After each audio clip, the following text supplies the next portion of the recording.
आपल्याला जर तर्री हवी असेल किंवा तवंग हवा असेल मसाल्याच्या वरती तर त्यामध्ये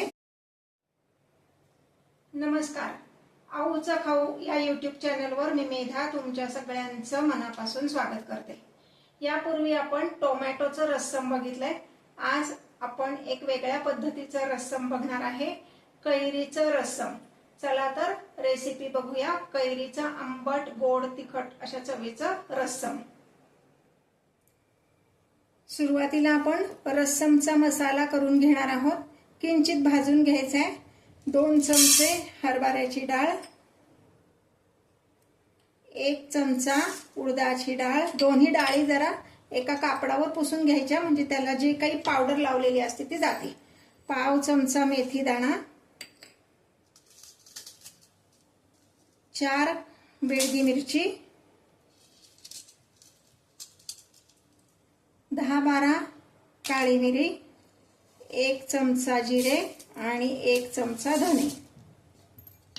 हे सगळं आपण एकत्रच भाजून घ्यायचंय।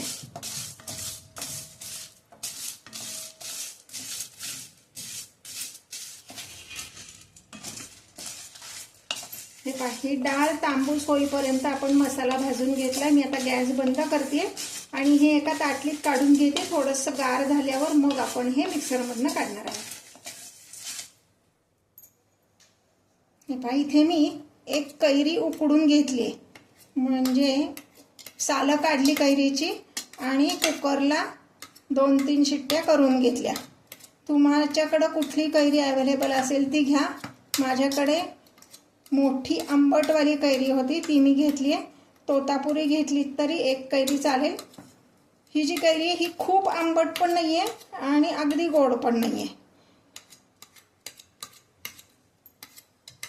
तुम्हाला अगदी एकदम त्याची पेस्ट हवी असेल तर मात्र मिक्सरला काढून घ्या, पण असे मधनं कैरीच्या फोडी लागल्या तर रस्समची टेस्ट किंवा भाताबरोबर रस्सम खाताना अगदी छान लागतं। म्हणून थोडंसं मध्ये अशा फोडी लागल्या तरी चालते।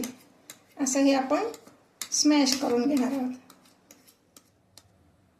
हे पहा, कोरडा मसाला आपला जो आपण भाजला होता तो वाटून झालेला आहे। मस्त छान रंग आलेला आहे आणि आता आपण ओलं वाटण जे त्याला लावायचे ते वाटून घेणार आहोत। त्यासाठी मी घेतल्या 4 लसूण पाकळ्या, 2 मिरच्या, साधारण अर्धा इंच एवढं आलं आणि 7 ते 8 मिरे। हे सगळं मी आता मिक्सरला वाटून घेते। इथे गॅसवर मी एक कढई ठेवलेली आहे। कैरीचा पदार्थ करायचे म्हणून स्टीलची कढई घेतली आहे। त्यात 2 चमचे तेल घातलेलं आहे। त्यात घालणार आहोत आता मोहरी। मोहरी व्यवस्थित तडतडली पाहिजे। थोडा वेळ गॅस बंद करते म्हणजे अंगावर उडणार नाही आपल्याला काही। आता घालणार आहोत कढीपत्ता, त्यानंतर 1 चमचा हिंग आणि हे जे आपण ओलं वाटण केलेलं आहे ते वाटण घालून घ्यायचे। हे वाटण छान परतून घ्यायचे। स्टीलच्या कढईत पदार्थ पटकन करपतो म्हणून मी गॅस बंद केलाय। हे वाटण परतून झालं की मग आपण पुन्हा गॅस चालू करणार आहोत। हे आता हे वाटण छान परतून झालंय। यामध्ये घालणार आहे थोडीशी हळद, म्हणजे 1 पाव चमचा हळद घालायची, जास्ती नाही घालायची। आता गॅस चालू करते। आता जी कैरी आपण स्मॅश करून ठेवलेली आहे ती घालायची।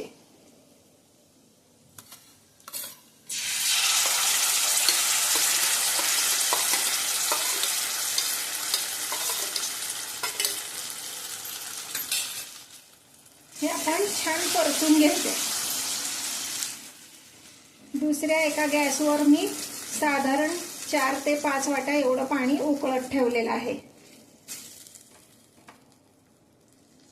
यामध्ये आपण उकळतं पाणी घालणार आहोत म्हणजे त्याचा स्वाद पण चांगला लागतो। आणि मागे पण मी एका व्हिडिओत सांगितलं होतं, आपण जेव्हा असे सगळे मसाले परतून घेतो की नाही तर त्याच्यात गरम पाणी घातलं की त्याची तर्री छान येते। म्हणजे कमी तेल वापरून सुद्धा आपल्याला जर तर्री हवी असेल किंवा तवंग हवा असेल मसाल्याच्या वरती तर त्यामध्ये गरम पाणी घालावं।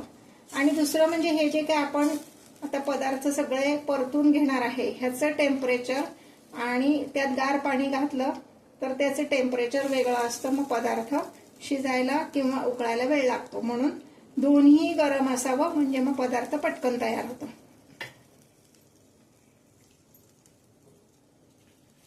आता मी गॅसची फ्लेम मीडियम ठेवलेली आहे. आपण जो कोरडा मसाला भाजून घेतलाय तो मसाला आपण ह्यात घालणार आहोत. हा सगळा मसाला मी ह्यात घालणार आहे कारण ह्यात डाळीचं प्रमाणच जास्ती, बाकीचे मसाल्याचे पदार्थ त्या मानाने कमी आहेत.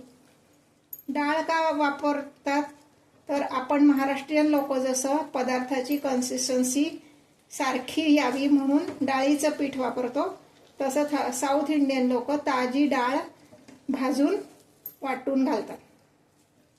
आता हे आधी आपण मसाले भाजले होते त्यामुळे हे पुन्हा जास्त भाजायची काही गरज नाही.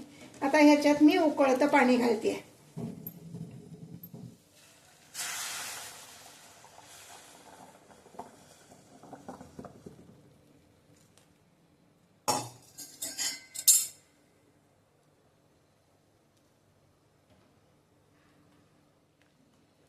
मी जे पदार्थ तुम्हाला दाखवते ते आवडत असतील तर लाईक आणि कमेंट करायला विसरू नका. हे छान मिक्स करून घ्यायचं. यामध्ये आता मी घालणार आहे 1 चमचा मीठ आणि साधारण सुपारी एवढा गुळाचा खडा. गुळाचं प्रमाण कैरी किती आंबट आहे त्यानुसार तुम्ही कमी जास्त करू शकता. आता हे छान खळखळ उकळून द्यायचे आपण. हे पहा, हे आपलं रस्सम तयार आहे. 10 मिनिट उकळलं. खळखळ उकळायला लागल्यानंतर 10 मिनिट उकळायचं म्हणजे त्याला किंचित दाटसरपणा येतो आणि आपण जे डाळी घातलेले असतात की नाही मसाल्यामध्ये ते व्यवस्थित शिजतं.